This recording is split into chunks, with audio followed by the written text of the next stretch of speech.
This comes from a Reddit user. I was going through some old things in my grandmother's attic when I came across this old radio from the 1950s. I was immediately intrigued because it was an old transistor radio that was completely blocked out and only had one knob to control volume. As a kid who grew up in the 2000s, I had never seen anything like it before.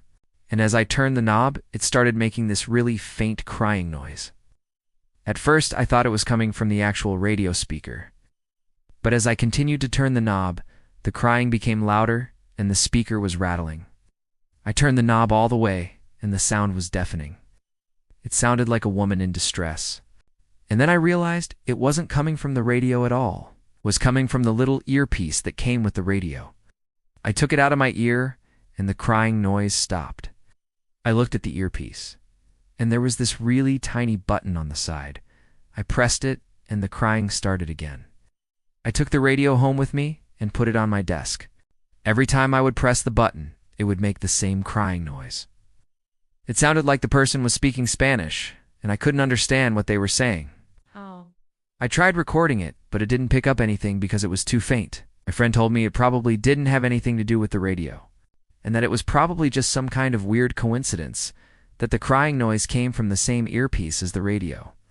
But I couldn't help but wonder if the two were connected somehow. One day I decided to take the radio apart. I carefully unscrewed the back panel and looked inside. There was nothing in there except for a bunch of wires and a small circuit board. I couldn't see anything that looked like a speaker or microphone, yet I could still hear the faint crying coming from inside the radio. It wasn't until I accidentally knocked the radio over that I realized what was going on. On the bottom of the radio was a small hole that looked like it could be a speaker grill. I pressed my ear against it, and I could hear the faintest whisper coming through. It sounded like the radio was breathing. I don't know how else to describe it. I put the radio back together and tried playing around with it some more, but I couldn't get the crying to stop. It was driving me crazy, so I took it apart again. This time I removed the circuit board and looked underneath it. That's when I saw it. A small piece of paper with writing on it. I carefully peeled the paper away and unfolded it. It was a note written in Spanish. I didn't speak Spanish, but I could make out a few words here and there. One of them was help. I did some research online and found out that the radio I had was a common model that was sold in the 1950s. According to what I found, the radio was supposed to have a built-in microphone and speaker.